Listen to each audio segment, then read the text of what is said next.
This channel does not promote any violent, harmful, or illegal activities. All content provided by this channel is meant for an educational purpose only.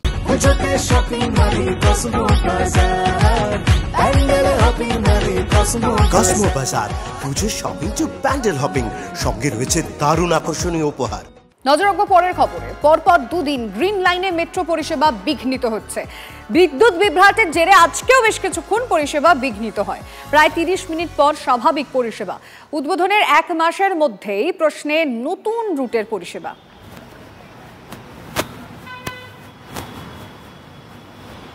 আরও একবার আপনাদের জানিয়ে রাখতে চাইবো, আবারও green লাইনে বিভ্রাট। আবার এই নিয়ে পরপর দুদিন হলো যেখানে পরিষেবা বিঘ্নিত ছিল বেশ কিছুক্ষণ।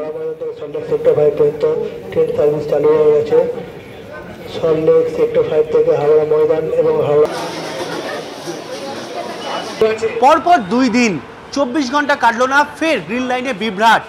এবারও লাইনের মাঝে বিদ্যুৎ ট্রিপ করে গিয়েছে বলে কলকাতা মেট্রো সূত্রে খবর। স্বাভাবিকভাবেই চরম ভোগান্তিতে মেট্রো যাত্রীরা। ইস্ট ওয়েস্ট মেট্রো, যেখানে প্রতিদিন লাখ লাখ মানুষ যাত্রী ভিড় হচ্ছে, সেখানে বারবার করে কেন এই ধরনের বিভ্রাট? স্বাভাবিকভাবেই এটা নিয়ে প্রশ্ন উঠছে। মেট্রো সূত্রে খবর, পুরনো লাইনের তুলনায় নতুন লাইন অনেক বেশি আধুনিক, অনেক বেশি উন্নতর প্রযুক্তির মাধ্যমে তৈরি হয়েছে, কিন্তু তারপরেও কেন বিদ্যুৎ টিপ করছে সেটা নিয়ে তৈরি হয়েছে একাধিক প্রশ্ন। সব মিলিয়ে যাত্রীরা চরম ভোগান্তিতে পড়েছেন। কোথায় এই সমস্যা থেকে যাচ্ছে তার সমাধানের চেষ্টা করছেন মেট্রো রেলের আধিকারিকরা, কিন্তু সমস্যা আদৌ পুজোর মধ্যে মিটবে কিনা সেটা নিয়ে সন্দিহান মেট্রো রেলের একাংশই। ক্যামেরায় গৌরবের সঙ্গে শান্ত ভট্টাচার্য, TV9 বাংলা, কলকাতা। একটু হালকা প্রবলেম হয়েছে, সিগন্যালের প্রবলেম, সাথে ওই এটা বলছিল মানে যে ঘোষণাগুলো দেয়, ঘোষণাটাতে একটু গরমিল আছে। মানে আমরা সেক্টর 5-এ আসছি, বারবার বলছে হাওড়ার দিকে যাচ্ছে, এটা একটু মানুষ কনফিউশন হয়ে গেছিলো। বাট ঠিক আছে, এখন তো মনে হচ্ছে স্বাভাবিকই আছে। অনেক ভিড়, অনেক লাইনের প্রবলেম হচ্ছে।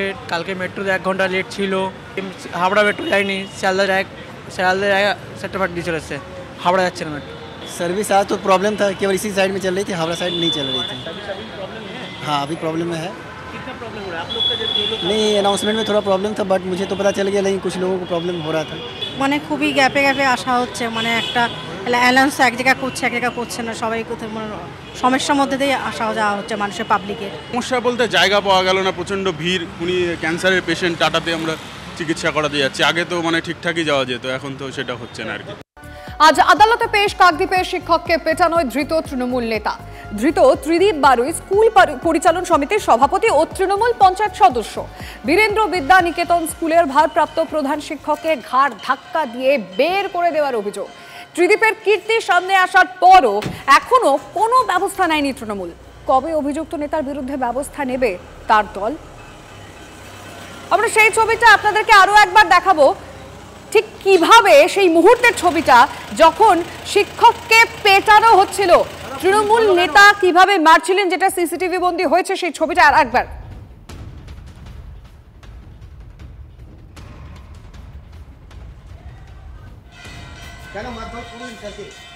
ধৃত ত্রিদীপ বারুই স্কুল পরিচালন সমিতির সভাপতি আর তৃণমূলের পঞ্চায়েত সদস্য।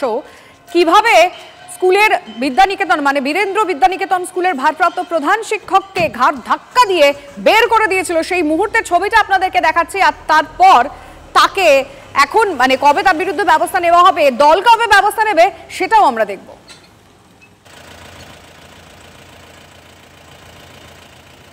আতঙ্ক নিয়ে স্কুলে যোগ দিলেন ভারপ্রাপ্ত প্রধান শিক্ষক। হ্যাঁ, তিনি স্কুলে গেলেন, ছবিটা দেখাবো। আজকে স্কুলে গেছেন, সেই ছবিটা আপনাদের দেখাচ্ছি। অবশ্যই তার মধ্যে একটা ভীষণ রকম আতঙ্ক কাজ করছে। আর তার ঠিক পাশে যে ছবিটা দেখতে পাচ্ছেন, যেই মুহূর্তে সেই শাসক দলের নেতা ঘাড় ধাক্কা দিয়ে তাকে স্কুল থেকে বের করে দিয়েছিলেন, আর অবশেষে আজ তিনি স্কুল গেলেন।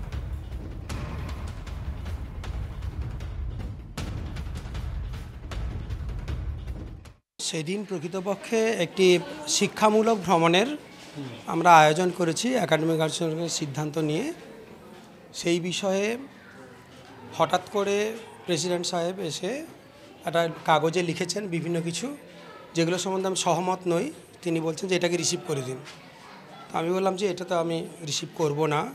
উনি তখন বলছেন যে এখানে থাকতে হবে না, বসতে হবে না, এই বলে হিঁচড়াতে একদম বেঞ্চ মানে চেয়ারটাকে সরিয়ে দিলেন, দিয়ে টেনে হিঁচড়ে জোর করে একদম বল প্রয়োগ করে সামনের গেট দিয়ে একদম বাইরে বের করে দেন, এসডিপি অফিসের সামনে রাস্তায় করে কলাপসেবল গেটটা লাগিয়ে দেন।